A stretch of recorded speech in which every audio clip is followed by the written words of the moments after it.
A Amazônia atrai anualmente muitos visitantes que querem ver a rica fauna. No entanto, os visitantes da floresta tropical devem estar atentos aos animais monstruosos que podem representar um perigo. Mas por que os animais no rio Amazonas se tornam tão grandes e perigosos? Qual é a ciência por trás disso? Junte-se a nós para mergulhar no porquê do rio Amazonas criar monstros. A poderosa floresta amazônica, aproximadamente 2/3 do tamanho dos Estados Unidos, inclui 8 países: Brasil, Bolívia, Peru, Equador, Colômbia, Venezuela, Guiana, Suriname e o território ultramarino da Guiana Francesa.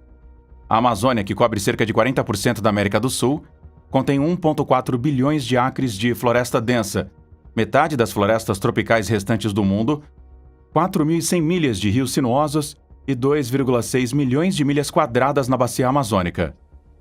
A peça central da selva amazônica é o rio Amazonas, um enorme e intrincado sistema de água. Em termos de volume e largura, ele é de longe o maior rio do planeta, alcançando uma extensão de quase 30 milhas, ou 48 quilômetros em alguns lugares durante a estação chuvosa. Muitas espécies únicas de animais, árvores e plantas vivem no rio e em sua bacia. A jornada do rio Amazonas de 4.000 milhas, ou 6.437 quilômetros, começa no alto da Cordilheira dos Andes. Estas montanhas atuam como uma barreira, impedindo que o ar quente e úmido se mova a partir do leste, resultando em chuvas fortes e persistentes que alimentam regularmente as cabeceiras das águas da Amazônia. O rio então corre para o leste por milhares de quilômetros através das florestas tropicais e terras baixas antes de se esvaziar no Oceano Atlântico na costa nordeste do Brasil. O rio Amazonas tem o maior sistema de drenagem do mundo, com mais de 1.100 afluentes, dos quais 17 são mais de 930 milhas ou 1.497 quilômetros de extensão. Na verdade, o rio Amazonas carrega aproximadamente 1/5 de toda a água que corre na superfície da Terra. O seu volume e descarga total excedem os dos próximos 6 maiores rios juntos. O rio Amazonas abriga mais de 5.600 espécies conhecidas de peixes, incluindo 100 espécies de peixes elétricos e até 60 espécies de piranhas. O arapaima, ou pirarucu, um dos maiores peixes de água doce do mundo, também vive aqui. Uma coisa, no entanto, que você deve ter notado é a abundância de animais enormes e muito perigosos que chamam a Amazônia de seu lar. Alguns deles são as coisas que os filmes de terror são feitos. No topo da lista dos animais mais temíveis da Amazônia está a anaconda. Embora as anacondas não sejam venenosas, elas são cobras que você com certeza não deseja ficar perto. As anacondas são serpentes robustas e musculosas que são mais grossas que outras e podem crescer até 30 pés de comprimento e podem pesar até 550 libras ou 250 quilos. Elas têm pescoços grossos e cabeças grandes e estreitas, tornando-as prontas para qualquer coisa. Como as anacondas têm narinas e olhos no topo da cabeça, elas podem ver acima da água enquanto permanecem submersas em sua maioria. Elas têm uma faixa escura que vai do olho até a mandíbula. As anacondas são constritoras extremamente poderosas. Elas tipicamente caçam uma variedade de itens de presas sob a cobertura da escuridão. As anacondas tipicamente espreitam perto das margens dos rios, onde as águas turvas e a sua coloração camuflada as escondem, esperando a presa vir para uma bebida. Elas então lançam um ataque. Elas usam uma técnica de matança constritiva para conter as suas presas com seus dentes afiados e curvados. O aperto domina o sistema circulatório. O sangue não pode alcançar o cérebro e o animal morre em segundos como resultado da isquemia. O afogamento é uma da causa comum de morte para as anacondas porque elas tipicamente constroem suas presas na água. As anacondas não são comedores picuinhas. As cobras menores podem comer roedores, lagartos e peixes, enquanto as cobras adultas podem comer jacarés, capivaras e até onças. Anacondas machos são ocasionalmente comidas por anacondas fêmeas. As anacondas engolem suas presas inteiras após a sua morte. Elas têm um ligamento grande não fundido em cada lado da sua mandíbula, assim como articulações móveis de mandíbulas que permitem abrir as suas mandíbulas com uma largura suficiente para engolir grandes presas. A pele elástica e a falta de externo permitem que seus corpos mudem de forma para colher alimentos. Elas também são verdes predadores de ápice, o que significa que estão no topo da cadeia alimentar. Ir atrás de grandes animais como onças pintadas e jacarés às vezes pode ser um tiro pela culatra, pois pode resultar em ferimentos graves ou até morte. Mas essa não é nem mesmo a maior cobra que já viveu na Amazônia. Esse título pertence a Titanoboa, que governou os ecossistemas tropicais cerca de 6 milhões de anos após o desaparecimento do temível Tiranossauro Rex. Uma equipe internacional de cientistas descobriu esqueletos parciais da cobra gigante Titanoboa serregionensis, semelhante a uma jiboia na Colômbia. e eles estão agora em exposição no Museu da História Natural da Flórida. De acordo com o paleontólogo de vertebrados do Museu da Flórida, Jonathan Block, a cobra tinha de 42 a 45 pés de comprimento, com base no diâmetro das vértebras fossilizadas. Isso faria com que a serpente tivesse o mesmo comprimento que o T-Rex Seal, em exposição no Museu do Campo de Chicago. Carlos Jaramillo, um paleobotânico do Smithsonian Tropical Research Institute do Panamá, descreveu o tamanho da serpente da seguinte forma: a serpente que tentou comer Jennifer Lopez no filme Anaconda não é tão grande quanto a titanoboa. Além de pesar cerca de 1,25 toneladas, a serpente viveu durante a época do Paleoceno, um período de 10 milhões de anos que se seguiu à extinção dos dinossauros há 65 milhões de anos, de acordo com Block. Durante a expedição, os cientistas descobriram muitos esqueletos de tartarugas gigantes extintas e parentes primitivos de crocodilos que muito provavelmente foram comidos pela cobra. Mas por que a titanoboa ficou tão grande na Amazônia? O tamanho maciço da cobra indica que as temperaturas ao longo do Equador já foram muito mais altas. A temperatura ambiente onde vivem as cobras e outros animais de sangue frio limita o tamanho de seu corpo. Se você olhar para os animais de sangue frio e sua distribuição no planeta hoje, os grandes estão nos trópicos, onde é mais quente e eles ficam menores à medida que você se afasta do Equador. Com base apenas no tamanho da cobra, os cientistas calcularam que a temperatura média anual na América do Sul equatorial, há 60 milhões de anos atrás, era cerca de 91 graus Fahrenheit, cerca de 10 graus mais quente do que hoje. A presença de grandes cobras e tartarugas de água doce indica que as fundações do ecossistema tropical da Amazônia moderna estavam no lugar há 60 milhões de anos. A Amazônia também tem o bagre Golias, que, como você pode adivinhar pelo seu nome, é enorme. Este peixe pode atingir um comprimento de 12 pés. Homens adultos carregam esse peixe em suas costas depois de capturá-lo. Alguns desses peixes Golias são predadores de emboscada que passam a maior parte de seu tempo esperando, mas muitos são piscívoros ativos, ou seja, comedores de peixes, que detectam a presença de presas na água lamacenta e atacam. Por passarem tanto tempo em rios lamacentos, seus olhos são pequenos, ruins e subdesenvolvidos. Muitos são considerados necrófagos, satisfeitos em se alimentarem de detritos de outros peixes e animais que acabam na água. Esse comportamento de necrófagos o leva a se alimentar de restos humanos encontrados na água. Estes peixes são os principais predadores. O que os leões são para o Serengeti, o peixe gato-dourado, é para os principais canais da bacia do rio Amazonas. Mas por que eles ficam tão grandes? Bom, estes peixes comem de tudo, então é garantido que eles sempre encontrarão algo para mastigar. E além disso, estes peixes vivem muito tempo, até décadas, dando a eles tempo suficiente para se encherem e ficarem enormes. Juntamente com o fato de serem predadores de ápice em seu habitat natural, eles têm uma chance de viver bastante tempo. Se o peixe Golias não é assustador o suficiente para você, o rio Amazonas apresenta o jacaré preto. Esse enorme predador se senta confortavelmente no topo da cadeia alimentar na bacia do rio. Na verdade, eles são possivelmente a maior espécie de toda a bacia do Amazonas. O macho médio tem de 7 a 14 pés de altura, mas não é raro que eles cresçam de 16 a 17 pés de altura. Houve até mesmo relatos não confirmados de jacarés negros atingindo 20 pés de comprimento. As fêmeas são tipicamente um pouco menores. A altura média delas está entre 9 e 10 pés.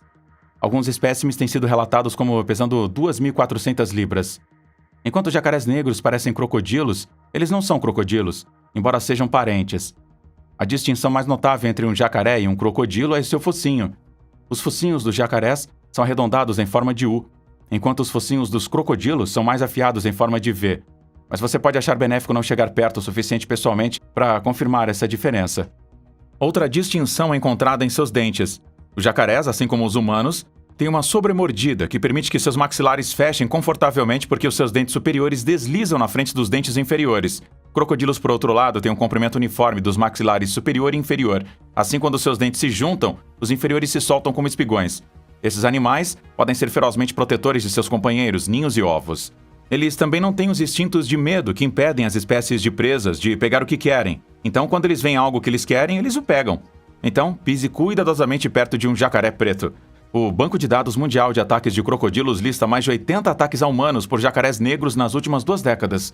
E estas são apenas os incidentes oficialmente reportados, fora os outros. As vítimas variam de 5 a 70 anos de idade. Algumas delas sobreviveram a ferimentos, mas muitas não. Estes jacarés negros, ou jacarés pretos, como você queira chamar, matam mais por oportunidade de qualquer outra coisa. A maioria das suas vítimas foram atacadas enquanto nadavam, tomavam banho, faziam canoagem ou cruzavam rios. Eles também comem de tudo o que cruzar pelo seu caminho. Comem uma grande variedade de animais, incluindo macacos, javalis, pássaros, lontras, tatus, cavalos, veados, gado e vários peixes e vermes. Quer chegue pelo ar, terra ou mar, eles o pegarão sem hesitação. Eles irão até mesmo atrás de predadores por direito próprio. Jovens jacarés comerão piranhas, enquanto jacarés negros mais velhos comerão pítons. Alguns jacarés negros têm sido observados comendo membros da sua própria espécie. Cicatrizes em golfinhos do rio Amazonas foram descobertas, indicando ataques de jacarés. Esses animais famintos que não têm medo de mais nada na natureza, como evidenciado pela sua dieta, enfim, são caçadores noturnos que usam a sua visão e audição aguçada para navegar em terreno escuro à noite. Eles preferem caçar na água, mas vão escalar em terra para perseguir presas peludas ou voadoras. Quando eles capturam suas presas, eles geralmente as esmagam ou as afogam. Eles têm mandíbulas extremamente fortes e podem facilmente segurar um animal e devorar ele no lugar. A sua única falha é que os seus dentes são usados para morder e agarrar, não para mastigar. Então eles podem rasgar um pedaço de carne de um animal morto, mas deve ser um pedaço grande o suficiente para engolir inteiro. Se a presa for muito grande para engolir tudo de uma vez, eles deixarão a carcaça ao sol para apodrecer. Aí eles voltam uma vez que a carne já tenha amolecido. Outro monstro do rio Amazonas é a enguia elétrica. Esse peixe chega à lista de monstros amazônicos não por causa do seu tamanho, mas por causa da sua capacidade de fornecer um choque de alta voltagem de eletricidade a animais insuspeitos. Embora eles não sejam enguias verdadeiras, eles têm uma aparência alongada, cilíndrica, parecida com uma cobra. Enguias elétricas, ao contrário das enguias normais, são peixes de água doce que passam a maior parte do tempo no fundo de rios e riachos lamacentos. As enguias elétricas são chamadas de enguias por uma razão. Dependendo da espécie, elas podem emitir um choque elétrico de até 860 volts. 3 órgãos encontrados em todas as 3 espécies de enguias elétricas contribuem para esse mecanismo de defesa. O órgão principal, o órgão de caçador e o órgão SAC. O órgão principal e de caçador trabalham juntos para produzir as descargas elétricas mais fortes, enquanto esse órgão SAC produz cargas elétricas de menor voltagem. Cientistas descobriram que a espécie Electrophorus voltae produz as mais fortes cargas de alta voltagem, de até 860 volts, enquanto o Electrophorus electricus, Electrophorus vari, produzem cargas de alta voltagem de até 480 volts e 572 volts, respectivamente. Enguias elétricas não só podem produzir um choque de alta tensão, mas também podem saltar da água para atacar potenciais predadores. O biólogo da Universidade Vanderbilt Ken Catania fez a descoberta por acidente ao manusear enguias elétricas em um tanque com uma rede e uma haste metálica. Quando a haste de metal se aproximou, as enguias saltaram da água para atacá-la com choques elétricos. A enguia confundiu a haste com um animal grande, porque ela conduz eletricidade. As enguias ignoravam o alvo e não atacavam quando não eram usados condutores. No mesmo estudo, as enguias dobraram o pescoço para manter o contato com o alvo, garantindo que qualquer predador contra o qual elas estivessem se defendendo sentissem toda a força de sua ira. Enquanto a enguia elétrica é um predador de topo com pouco a temer na natureza, essa estratégia é especialmente útil durante a estação seca, quando as enguias podem estar presas em pequenos lagos e vulneráveis também. Uma estratégia e tanto, não é? Às vezes a presa é grande ou difícil de abater, mas a enguia elétrica tem outra estratégia para lidar com isso. Elas enrolam suas caudas em torno dela, segurando a presa perto de suas caudas, que são essencialmente 2 postes elétricos. Esta estratégia, no mínimo, dobra a eletricidade e, portanto, a quantidade de choque que a presa recebe. Este comportamento é especialmente eficaz porque permite que as enguias imobilizem e reposicionem a presa para facilitar o seu consumo. Um fato chocante sobre essas enguias é que, enquanto elas podem crescer até 8 pés de comprimento, apenas 20% desse comprimento é ocupado por órgãos vitais. Toda a parte posterior da enguia, responsável por 80% de seu corpo, é composta por órgãos elétricos. Células tuberosas e ampulhetas elétricas cobrem toda a pele da enguia. Seus órgãos internos estão todos amontoados em um pequeno espaço, perto então de sua cabeça. Pessoas morreram depois de terem sido eletrocutadas por uma enguia elétrica. Mesmo em águas rasas, um único abalo pode causar o afogamento de uma pessoa, e choques múltiplos podem causar insuficiência respiratória ou cardíaca. É melhor evitar o seu território por completo. Isto inclui a pesca e também nadar. Curiosamente, as enguias elétricas podem e fazem eletrocutar acidentalmente a si mesmas e outras enguias. Entretanto, como os choques que elas provocam são destinados a peixes pequenos, isso geralmente não é letal ou muito prejudicial. Especialistas acreditam que o tamanho grande das enguias e a disposição dos órgãos, com órgãos em direção à cabeça e corrente elétrica que vem da cauda, contribuem para a sua habilidade de sobreviver aos seus próprios choques. Mas por que a enguia elétrica é do jeito que é? Elas evoluíram para usar a sua energia elétrica para localizar presas que se movem rapidamente para compensar a sua má visão e viver em um ambiente lamacento. Um estudo dos pulsos elétricos liberados pelas enguias elétricas revelou 3 tipos distintos. Quando, em modo de ataque, as enguias usam um pulso de baixa voltagem para eletrolocalização, um pulso curto e de alta voltagem para caça e os pulsos de maior frequência e intensidade. Após chocar as suas presas, as enguias seguirão o campo elétrico como um radar, zerando suas presas imobilizadas sem uso da visão ou do tato. Também lendárias, não pelo seu tamanho, mas pelas suas características, são as piranhas carnívoras. Seu status feroz foi cimentado pelo filme Cult Piranha, de 1978, no qual um enxame de piranhas escapa de um experimento militar mal feito e se banqueteia com nadadores insuspeitos no lago. O remake de 2010 do filme retrata até mesmo piranhas pré-históricas devorando humanos com melhores detalhes em 3D.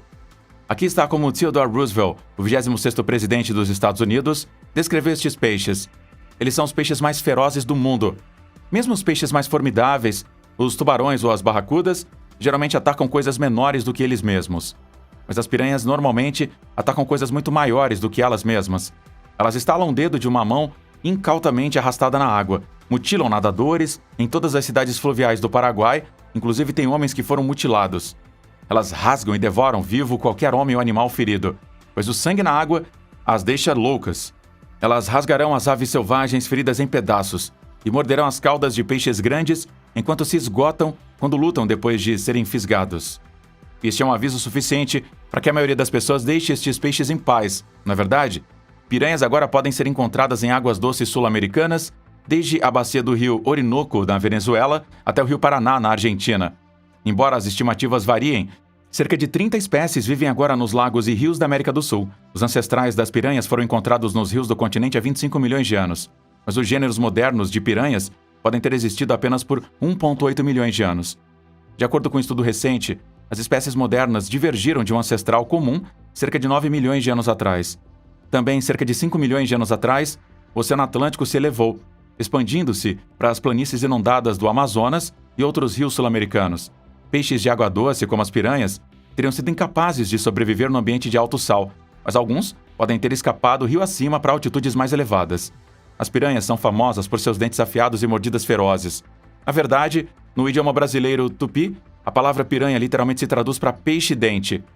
A mandíbula adulta tem uma única fileira de dentes que se entrelaçam.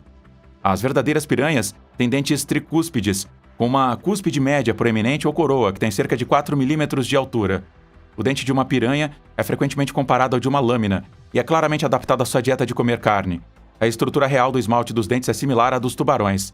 As piranhas podem morder com muita força. Pesquisadores descobriram que piranhas pretas ou piranhas de cor vermelha mordem com uma força máxima de 72 libras, o que é notável, por isso é 3 vezes o peso do seu próprio corpo. Usando um modelo fóssil de dente, pesquisadores descobriram que o ancestral extinto de 10 milhões de anos das piranhas, a megapiranha paranensis, tinha uma força de mordida na ponta da mandíbula de até 1.068 libras. Para comparação, a M. paranensis pesava apenas 10 quilos, ou cerca de 22 libras, quando estava viva. Isso é aproximadamente 50 vezes o peso corporal do animal. A força de mordida estimada do T-Rex é 3 vezes maior do que esta piranha antiga, mas o rei dos répteis também pesa muito mais. M. paranensis tinha 2 filas de dentes, enquanto as piranhas modernas têm apenas uma. Não está claro o que este antigo peixe comeu, mas o que quer que seja, deve ter sido algo bastante substancial. As piranhas correm em bandos, o que pode aumentar a sua mortandade, mas há outra razão pela qual elas preferem se mover em grandes grupos: segurança. Acontece que até mesmo criaturas temíveis precisam de segurança também. Apesar de sua reputação temível, as piranhas não são predadores de ápice. Elas caem presas de jacarés, pássaros, golfinhos de rios e outros grandes peixes pescatarianos. Como resultado, viajar em cardumes protege os peixes internos do ataque. Além disso, os cardumes tendem a ter uma hierarquia de peixes maiores, mais velhos no centro e peixes mais jovens na periferia, o que implica que a segurança é o verdadeiro motivador. Pesquisadores estudando a formação de cardumes em piranhas de barriga vermelha em cativeiros descobriram que os peixes respiravam mais facilmente e respondiam mais calmamente aos ataques simulados de predadores em cardumes maiores. Os pesquisadores também notaram cardumes maiores de piranhas selvagens se formando em águas rasas, onde elas podem ser mais vulneráveis. Outro estudo relacionou ataques de piranhas a humanos no Suriname, com barulho, respingos e derramamento de comida, peixe ou sangue no rio. As piranhas são naturalmente afinadas para captar o som de frutas e nozes caindo das árvores e batendo na água. Portanto, elas podem confundir crianças com barulho de comida. E além disso, surpreendentemente, as piranhas podem detectar uma gota de sangue em 200 litros de água. Por isso, evite mergulhar na Amazônia. E de longe, o mais despretensioso dos monstros que a Amazônia gera é o sapo de dardo venenoso. Estes sapos vêm em uma deslumbrante variedade de cores brilhantes que os tornam facilmente perceptíveis. Eles dão o apelido de joias da floresta tropical. E é melhor você notá-los e agir de acordo com eles para o seu próprio bem. A grande variedade de cores entre as espécies de sapo dardo venenoso pode ser devida aos ancestrais dos sapos que se separaram há cerca de 10 mil anos, quando o que agora é o Panamá, que já inundou, isolando os sapos em diferentes locais. As diferentes populações de rãs, então, desenvolveram a sua própria coloração. A toxicidade do dardo venenoso das rãs varia de acordo com a espécie. O gênero Phyllobates, que contém espécies mais tóxicas de sapos dardos venenosos. De acordo com a Enciclopédia de Toxicologia, estes sapos secretam uma potente toxina conhecida como batracotoxina. O sapo dardo dourado é um dos animais mais tóxicos do planeta. A batracotoxina é um potente alcaloide esteroidal que perturba o sistema nervoso. O cérebro envia mensagens elétricas instrutivas para várias partes do corpo através dos canais de sódio. As batracotoxinas mantêm esses canais abertos enquanto perturbam o sistema de mensagens do cérebro, resultando em uma variedade de condições debilitantes e potencialmente fatais, tais como paralisia, dor extrema e até mesmo falha cardíaca. Há, no entanto, um animal que pode resistir aos poderes venenosos destas rãs: cobras barriga de fogo, ou Liophis epinephelus. Como elas são imunes às toxinas de rãs de dardo, estas cobras são os únicos predadores naturais conhecidos das rãs. Rãs de dardos venenosos são tão venenosas que elas tiveram que desenvolver estratégias para evitar envenenamento a si mesmas. Estas rãs simplesmente não querem o sabor do seu próprio veneno. De acordo com o estudo, os dardos venenosos das rãs têm moléculas de toxinas que impedem a batracotoxina que se ligue às células das próprias rãs, dando a elas imunidade ao seu próprio veneno. Mas um sapo dardo dourado tem veneno suficiente para matar 10 adultos. Por centenas de anos, os povos indígenas Imberá e Nuanamá, do oeste da Colômbia, têm usado a pele de rãs venenosas douradas, Phyllobates terribilis, para derrubar dardos de zarabatanas. As cores brilhantes das rãs advertem aos predadores que elas são venenosas e devem ser evitadas. Essa estratégia de sobrevivência é conhecida como apossematismo. Algumas dessas espécies sabem se camuflar. Então, quando vistos à distância, sapos dardos tingidos ou Dendrobates tinctorius usam seus padrões amarelo brilhantes e preto para se misturarem com seu habitat natural. Os dardos venenosos são minúsculos, medindo apenas de 1 a 2 polegadas ou 2,5 a 5 centímetros de comprimento. E ao contrário de muitos outros anfíbios, eles são diurnos ou ativos durante o dia, de acordo com a Rainforest Alliance. Qual destes monstros da floresta amazônica você achou aí mais fascinante? Escreva pra gente na seção de comentários abaixo. Tchau!